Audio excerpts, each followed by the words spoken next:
موسیٰ علیہ السلام کے پاس آئے ملک الموت، صحیح بخاری میں ہے، اٹ از ان صحیح بخاری، موسیٰ علیہ السلام کے پاس آئے، کیسے آئے؟ آپ کی روح قبض کرنے آیا ہوں۔ کیا؟ آپ کی روح قبض کرنے آیا ہوں۔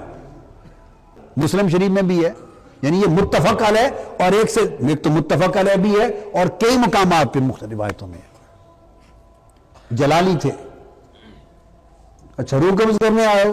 ہاں آؤ ادھر۔ ملک الموت قریب آ گیا، انسانی شکل میں تھا، موسیٰ علیہ السلام نے ایک تماچا مارا اس کو اور آنکھ نکال دی، آنکھ نکال دی۔ تو ادھر یہ بندے بھی اللہ کے ہیں، ادھر اللہ کے یہ بندے بھی ہیں۔ تو جو دم نہیں مار سکتے ملک الموت کے سامنے، وہ اعتراض کرتے ہیں اور کرتے ان کی شان میں ہیں جو تماچا مار کے چاہیں تو اس کی آنکھ بھی نکال دیں۔ کتنا زمین آسمان کا فرق ہے۔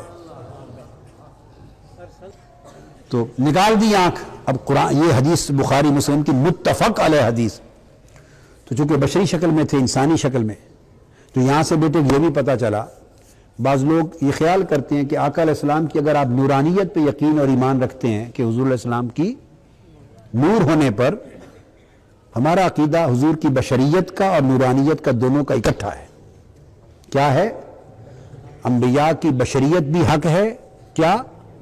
اور نورانیت بھی حق ہے، دونوں میں سے کسی کا انکار جائز نہیں۔ بشریت حق ہے، قرآن میں ہے، نورانیت حق ہے قرآن اور حدیث میں۔ قاعدہ کلیہ بیٹے یہ ہے کہ جس روپ میں حیات میں کوئی آتا ہے اس وقت اسی حیات کے احکام اس پر اجرا ہوتے ہیں، جاری ہوتے ہیں۔ جس دنیا میں کوئی رہتا ہے، جیسا دیس، بولیے جیسا دیس، تو وہ احکام جاری ہوتے ہیں۔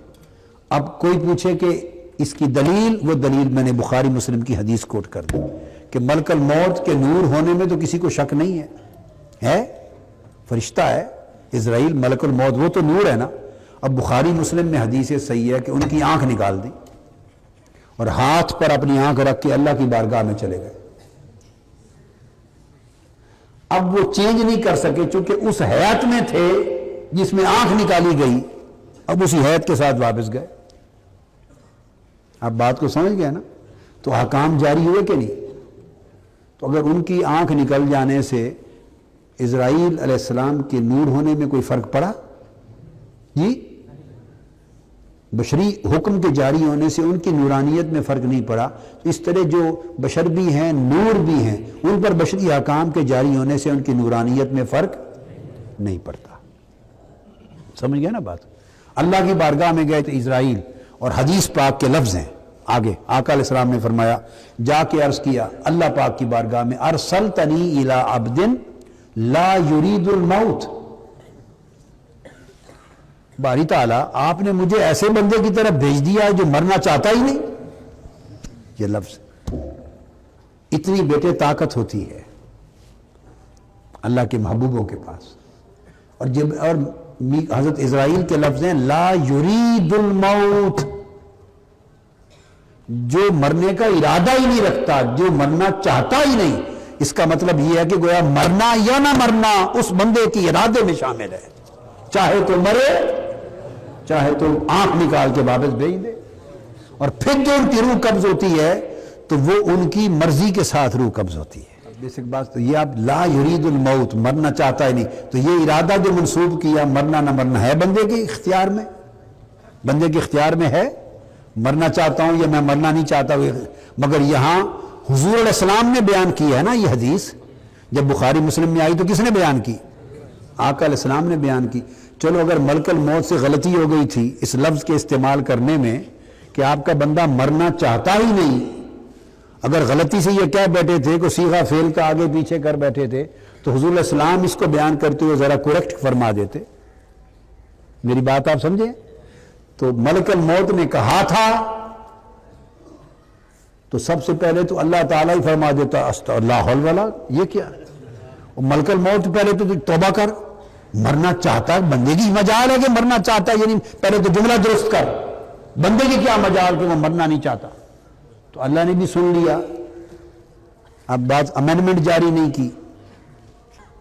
تو ملک الموت کا عقیدہ بھی یہ ہو گیا بیان، اللہ تعالیٰ نے بھی سن لیا، توثیق کر دی، حضور علیہ السلام نے بیان کر دیا، حضور نے بھی ویریفائی کر دیا۔ تو اللہ پاک نے بھیجا، تم نے جا کے کہا کیا تھا؟ آنکھ لے کر گئے، اللہ تعالیٰ نے آنکھ تو اس کی واپس کر دی، لوٹا دی، صحیح کر دی۔ تو میں دوبارہ جاؤ، کیا کہا تھا؟ میں نے یہ کہا تھا کہ آپ کی جان قبض کرنے آیا ہوں۔ تو اب سمجھ آ گئی کہ تھپڑ کیوں مارا؟ تھپڑ یہ مارا کہ انبیاء کی بارگاہ میں آ کے اس طرح نہیں کہتے، ادب سے بات کرتے ہیں۔ انبیاء کی بارگاہ میں، ان برگزیدہ بارگاہوں میں آ کے اس طرح نہیں کہتے میں آپ کی جان قبض کرنے آیا ہوں۔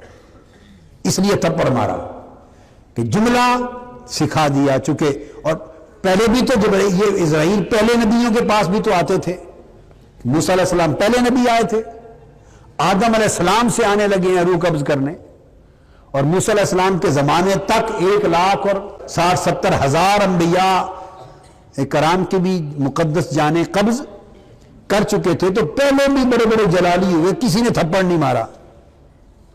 تو یہ 75,000 انبیاء کی ارواح یا 1,00,000 انبیاء کی ارواح مقدسہ قبض ہونے کے بعد موسیٰ علیہ السلام اب کیوں سکھانے لگے ادب؟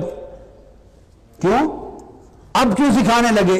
اب اس لیے سکھانے لگے کہ جبرائیل پہلے تو ہم لوگ آ رہے تھے، ہمارے بعد اب مصطفیٰ آ رہے ہیں۔ پہلے ہم آ رہے تھے، آدم آئے، ابراہیم آئے، نوح آئے، میں پہنچ گیا، یعقوب آئے، سارے یوسف آئے، تو پہلے ہم آتے رہے ہیں۔ اب تمہیں اس لیے سکھایا ہے کہ آگے جو بارگاہ آ رہی ہے خبردار ادب کے ساتھ آنا۔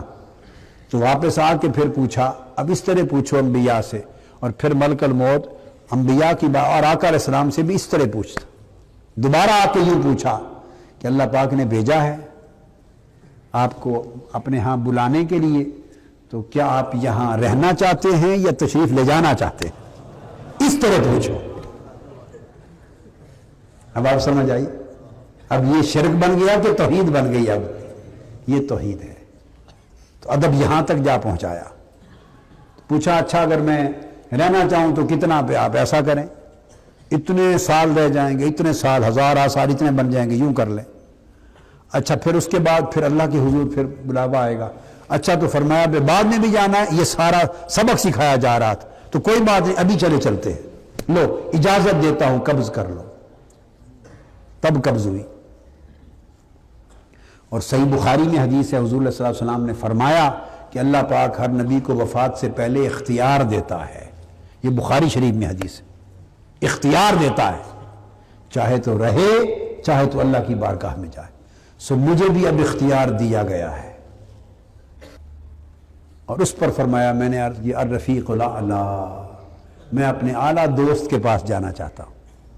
تو حضور کو، انبیاء کو اختیار ملتا ہے، وہ اپنی مرضی سے اللہ کی عطا کردم۔ تو میرے